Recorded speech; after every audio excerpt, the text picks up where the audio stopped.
Welcome back to the Football Casual, and we're back with another debate reaction video. This time we're back on the Do All Premier League Fans Think the Same video on djellab's channel. Go check that one out. And this time they're debating who's more important, the manager or the players. Let's find out. We're going to be judging this just on the debates, on the arguments. I might give my opinion on the actual take too, but mainly on the debates to see who's debating better. But you guys have been showing a lot of support on these reactions, so like, subscribe, all the good algorithm stuff. Comment down below what you think, and let's get straight into the video. Appreciate you. Manager matters more than the players. Agree or disagree?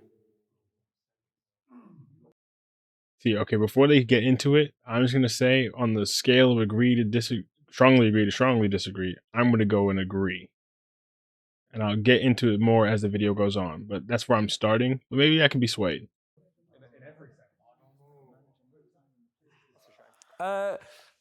Kick us off, mate. At first, I was going to say agree, but then when I was thinking about it, so let's say, for example, Pep this season, he's a very good manager. We know how good he is. But even he needed to go into the transfer market and kind of boost his team to get up to par with what he wanted to do this season. Because if we all looked at the start of the season, we all thought, oh, City's lost a bit, but they've also gained a bit. But when they were playing, they weren't playing the best type of football. And they were dropping points and they were going through like a bit of lows. Even now, they're still dropping points. Whereas in the past, when they've had the best players, obviously Pep still being a good manager, they've kind of gone on these long runs.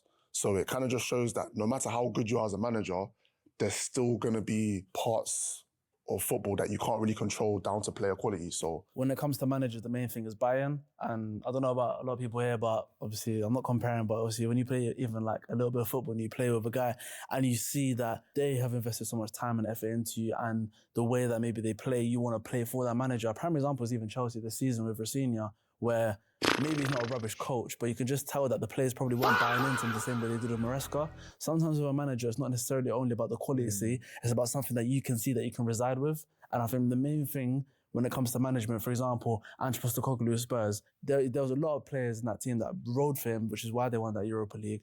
I think the main thing, if you have that emotional attachment, which is so important in football, that's what I think can take you further than just having great players. Ange finished, okay, you want to... Okay.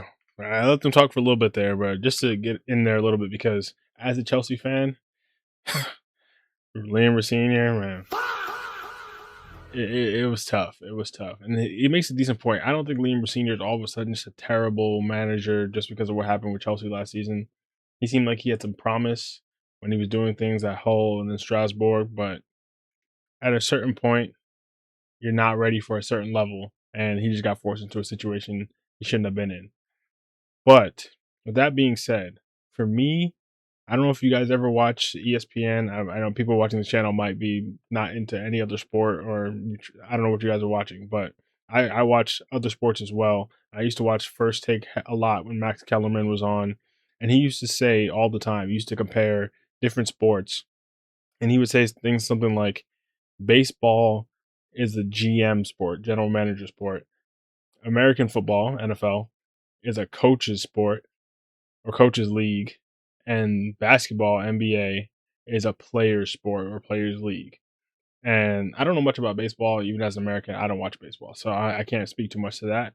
But you see football, there's so many moving parts, American football, and so many little things that you have to connect, that it really does come down to a coach, because there's two sides of the football that are playing with different plays and everyone has a different role, and it's too much going on for one player to have that much impact in football other than maybe the quarterback. Basketball, 5 players on the court for each team at a time. Sure, coaches are important, of course. All these sports is a balance, but one player can have so much more of an impact. If you have Michael Jordan or LeBron James or whoever else on your team, they can have such an overwhelming impact because there's so few players that they can just take over a game, and it's really a player sport.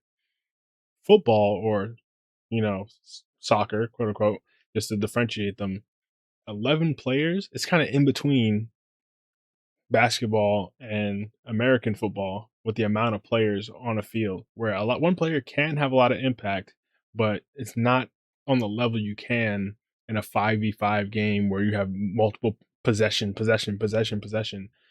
you can't really have, because one player just can't touch the ball. The usage rate, as they call it, can't be as high, even with the best player in the world. If you want to say lamine yamal, for example, even if Barcelona wants to give him the ball constantly, he still there's a limit to how much he can touch the ball because the other team might want to control it. Versus basketball, if the other team puts it in the net, you have to get the ball back. So LeBron has to get the ball back, or Jordan, or whoever else has to get the ball back, or these days Wemby or Shea or whoever has to get the ball back. So to that extent, that's why I say personally, it's a manager's game. Maybe you could say in the past it was more of a player's game, but I think things have evolved so much tactically to make the game so rigid that it's become a manager's game more than ever now, especially with the lack of X factor you see. You kind of see it coming back with players like Lamine and stuff like that, but there's not as many attacking X factor players as there used to be. So it's more of a manager's game than it ever has been. And you can even look at France and Spain in the World Cup as the perfect example, and that's no disrespect to Spain because Spain have a lot of talent, obviously, and players like Rodri and Lamine and whoever else. But France, if you want to go name for name, France, you would assume, oh, they have all the players. But if you look at De La Fuente, if you look at Didier Deschamps, and no disrespect to Deschamps, but there's levels to the management, and it really is a manager's game, in my opinion. But I've yapped long enough. Let's get back to the video. That's what I think can take you further than just having great players. Ange finished, okay, he won the Europa League, but they finished low in the league, and it was based off the fact that they've got so many injuries. Even Spurs now, De Zerbi's a good manager, he's getting a bit of points for them, but we can all see Spurs are not going to be in that situation if they have a fully fit squad. On top of that, Chelsea this season, they've been poor. Maresca left, but if you look at Chelsea's squad last season compared to this season, much better player quality. Do you know what? I think you both make some really good points, but I think we're in danger of making this a bit of a chicken and an egg situation. So it's very much the age-old kind of question of tactics versus individual brilliance of players. You know, a system will take you so far in football, and then individual brilliance of those players can then build upon that system and take you further. Is a manager who's got a system more important at a lower league club or a lower half club in the Premier League than, you know, higher up? Possibly, because the system is going to make you unplayable. You know, I think back to, you know, teams like Stoke in the Premier League or Burnley under Sean Dyche, or, you know, Everton, or these players that are like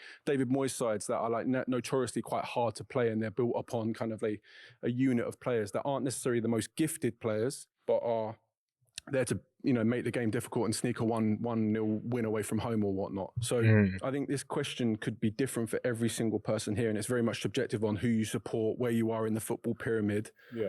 And I think because of that, it's hard to say. Like, I'm in agree because I look at it from the elite perspective. You know, I think if we are going to like bring this argument to, you know, like let's say like a top 6 side, does that Man City team or does that Arsenal team perform as well without having Pep or Arteta at the front of it, you know, implementing that system so the players can then play to a certain way? I don't think so. So that's where I would sit on it. But then you do.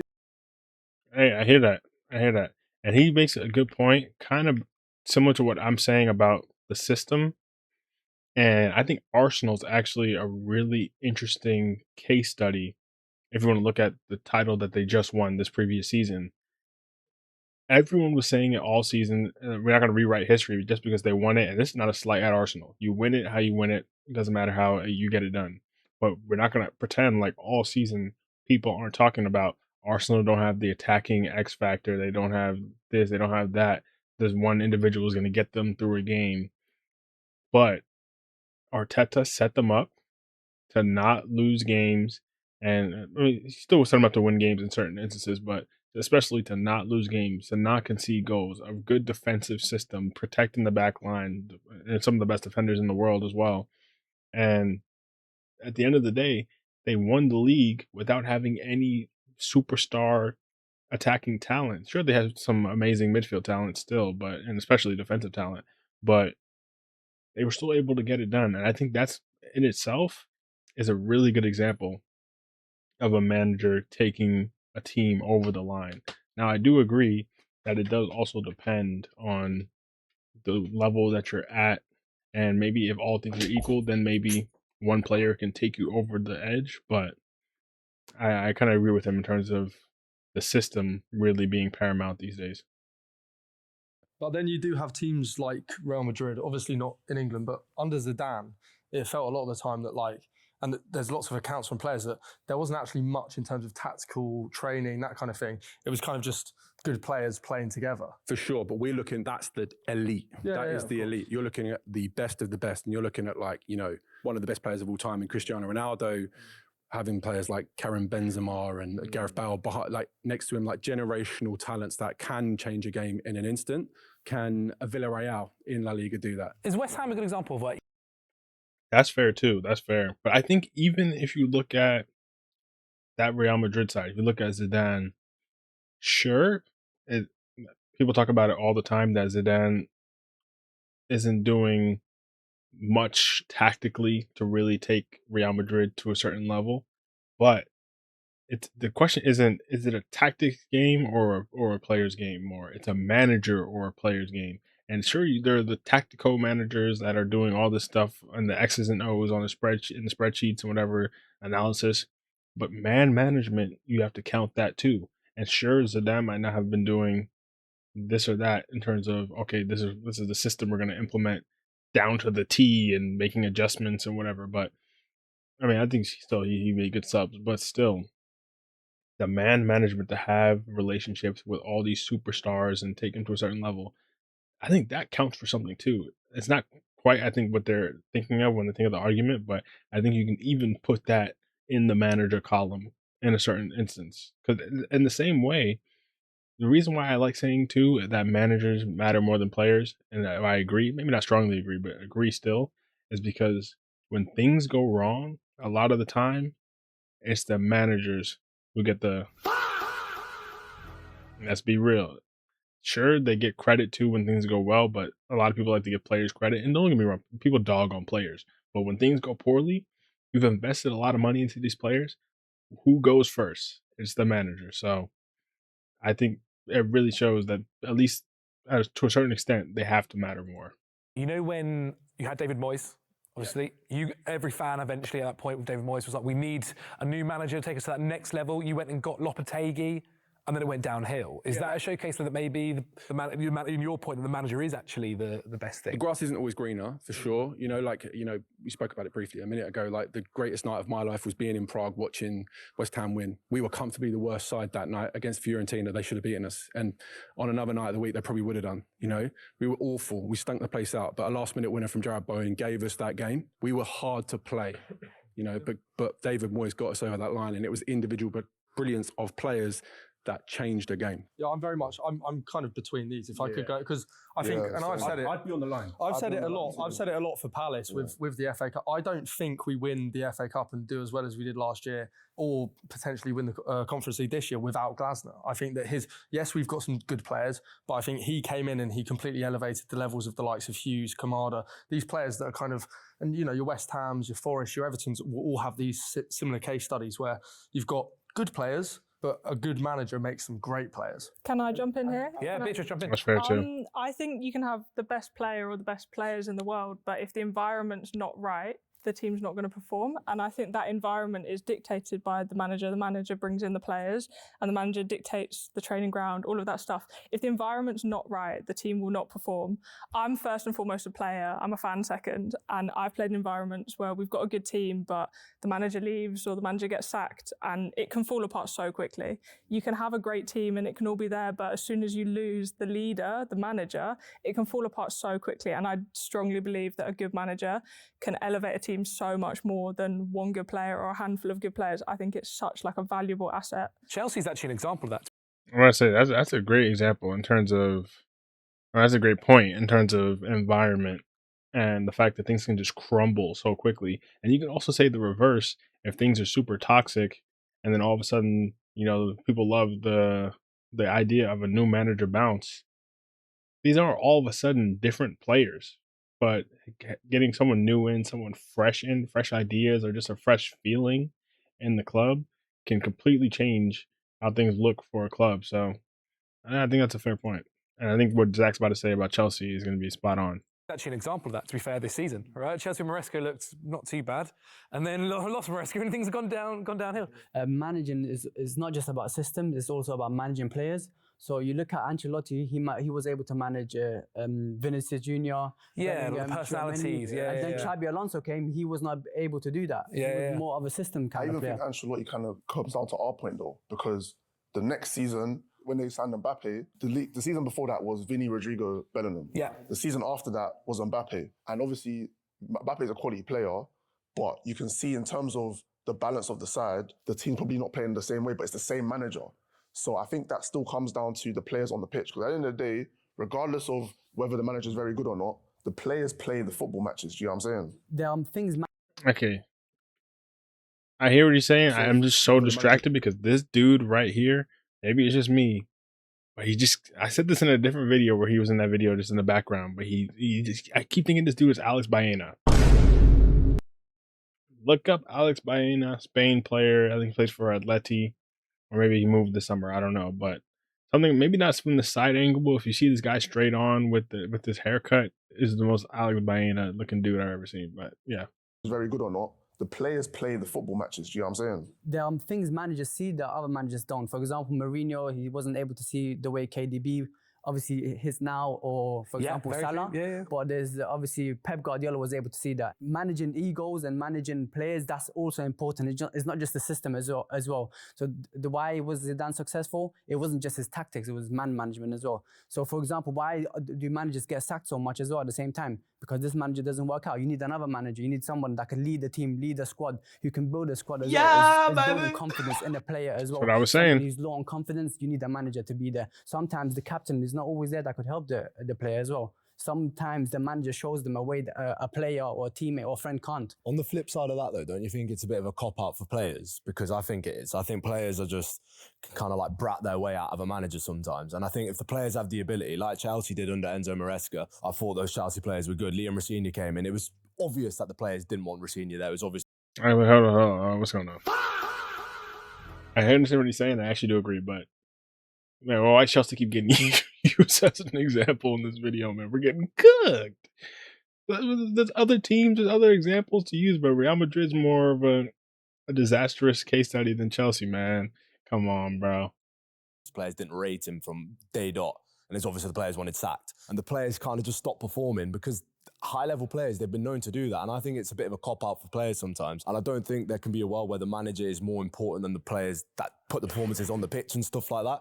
As soon as the players give up on the manager, in my opinion, the players still have the ability. So I think it's a little bit of a cop-out for players sometimes. I think that's why it adds to the manager's argument as well, because, you know, essentially the player's role is just to go out there and play football. But the managers, they've got to manage the team, but they've also got so many other aspects of it as well. Managing the dressing room, you know, dealing with the media, you know, that's one thing I'll give Arteta credit for. You know, I'm the last person to give Arteta credit, but obviously he had that thing with Aubameyang, you know, I mean, he dealt with that well, and, you know, he phased him out of the club. But, you know, you can easily see that go left, and then you get booted out of the club. And, you know, another aspect as well is your manager is your face of the club. You know, you look at Mourinho, for example. I think of Mourinho's Chelsea. You know, when they're playing teams, you just look at that manager.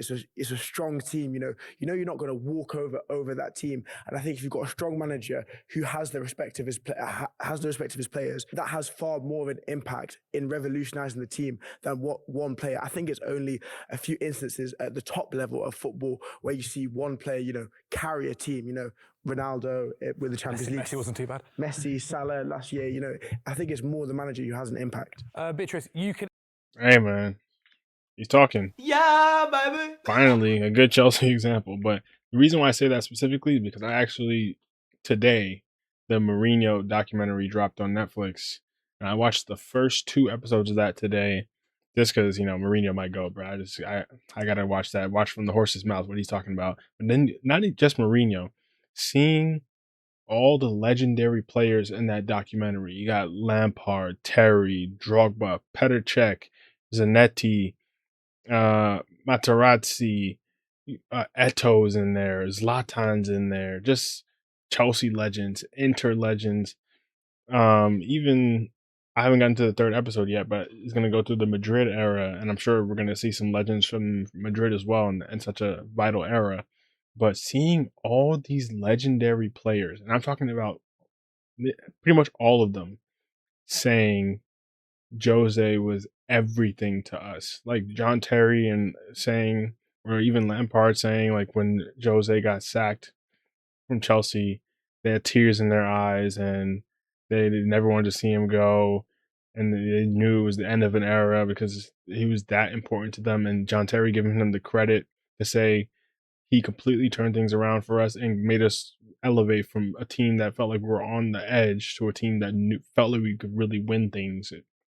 The amount of credit these players gave him, even Inter, after he won the Champions League, and seeing him hug players, he just wanted to leave. He wanted to go to Madrid, try something new, and he's crying after and hugging players after the Champions League final and staying in Madrid. And you see how much these players didn't like. They knew that was the end, and they were so devastated by it.